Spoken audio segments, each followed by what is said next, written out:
Bien, primero que nada, les voy a ser sincero. No considero yo que este sea un tema lo suficientemente amplio y complejo como para manejarlo en vivo. Lo subo aquí de manera normal, como un formato de video, ya que está principalmente orientado a quienes vienen desde abajo, o sea, desde cero, sin ningún conocimiento previo. La intención de esta clase es principalmente que aprendan a identificar los componentes del hardware para así saber con qué tipo de equipo trabajan y cómo manejarlo. Quienes ya tenemos experiencia en esto, sabemos que no podemos tratar igual un equipo diseñado para oficina que un equipo diseñado para, no sé, editar, para diseñar, para videojuegos, cosas por el estilo. Tienen sus diferentes funciones y sus diferentes características, y es importante conocerlas. Me gustaría empezar principalmente por el componente que muchos consideran el más importante. ¿Por qué? Bueno, muchos piensan, me incluyo, que este es realmente el cerebro de todo el equipo. ¿Por qué? Porque se encarga de recibir, procesar y proporcionar la información que requerimos. Me explico. Si yo en estos momentos intento cargar un programa, yo le estoy enviando al procesador esa información, el procesador se encarga de analizarla, procesarla y termina mandándomela y mostrándomela mediante el monitor. Son tres pasos muy sencillos que lo podemos resumir con que el procesador recibe, procesa y proporciona. Es algo bastante sencillo, no tiene mucha ciencia. Vamos a conocer más que nada la distribución de los procesadores. Los podemos encontrar desde 2, 4, 6 y 8 núcleos. ¿Es importante la distribución de los núcleos? Sí. ¿Por qué? Porque a mayor cantidad de núcleos no significa que el equipo vaya más rápido, sino más bien significa que tiene una mayor distribución de tareas. Esto mismo aligera la carga y hace que sea un poquito más fluido, que trabaje de manera más calmada y no se sienta forzado, ni tenga bajones, ni de repente se trabe, ni nada por el estilo. Ojo, que también es importante conocer la velocidad a la que trabaja nuestro procesador. Normalmente, la velocidad del procesador la podemos encontrar en gigahertz, abreviados como GHz. Entre mayor sea la cantidad de gigahertz que maneja nuestro procesador, será menor el tiempo de respuesta.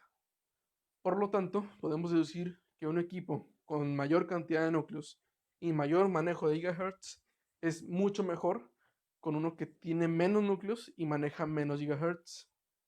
Una vez ya comprendido cómo se manejan los núcleos y los gigahertz de cada procesador, podemos pasar al siguiente punto. Por lo general, podemos encontrar procesadores de 32 y de 64 bits. Son tecnologías muy diferentes y la principal diferencia entre estas dos es que la tecnología de 32 bits no está diseñada para aprovechar tanta RAM como lo es el de 64.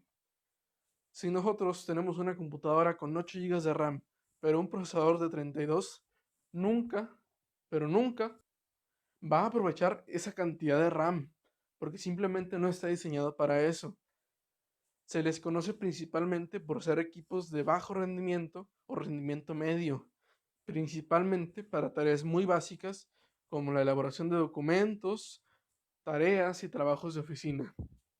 Otro de los componentes que es importante conocer y saber manejar es la memoria RAM. ¿A qué se debe esto? Bueno, una de las principales funciones de este componente es llevar la comunicación entre los dispositivos. Otras de sus dos funciones son mantener la información del usuario de manera temporal y mantener en ejecución los programas que utilizamos.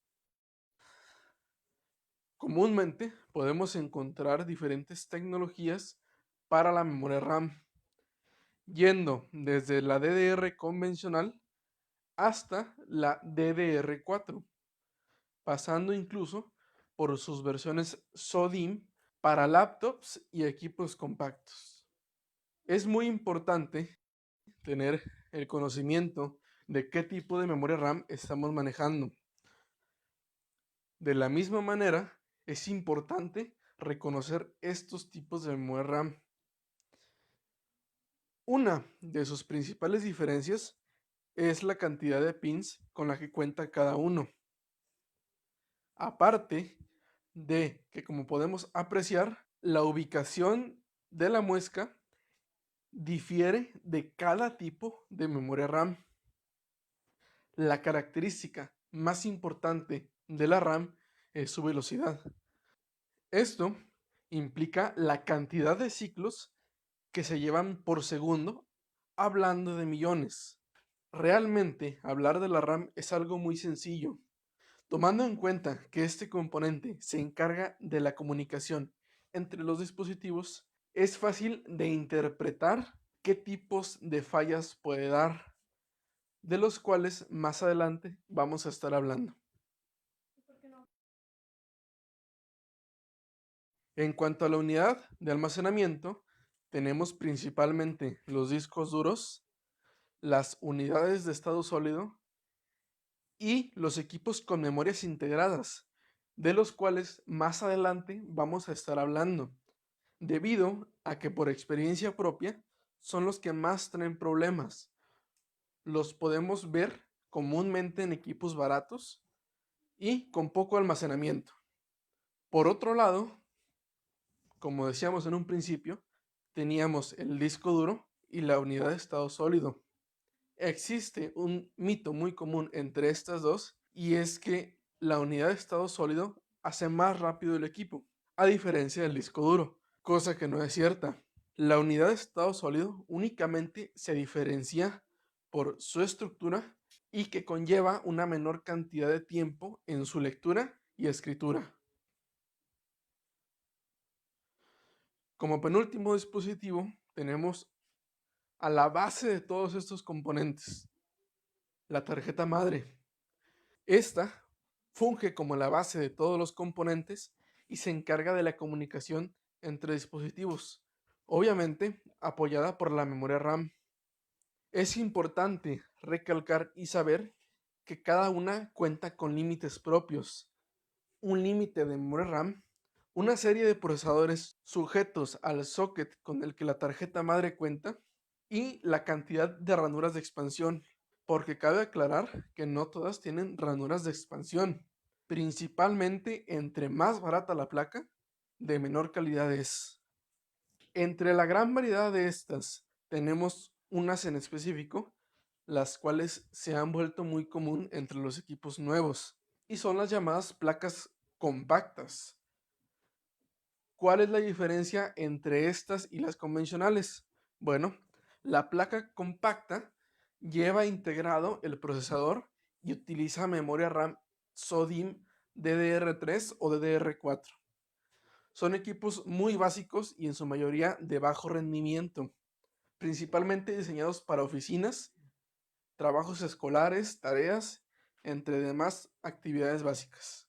Por último, tenemos la fuente de alimentación, aquel dispositivo que se encarga de llevar la energía y suministrarla a cada uno de los componentes.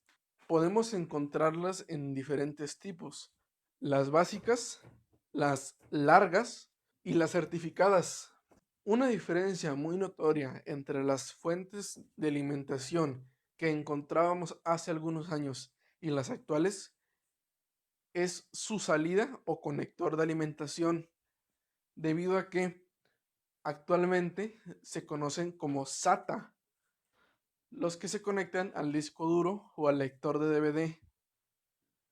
Más sin embargo, la tecnología de antes era denominada Molex. Su principal diferencia es el tamaño y el color de sus cables. Por experiencia propia, puedo decir que el daño más común y la pieza que más se cambia es esta.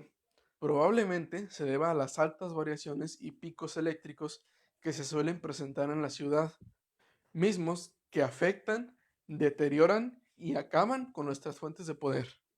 En la próxima clase se les enseñará cómo detectar cuando la fuente de alimentación falla y que en la mayoría de los casos es mejor cambiarla.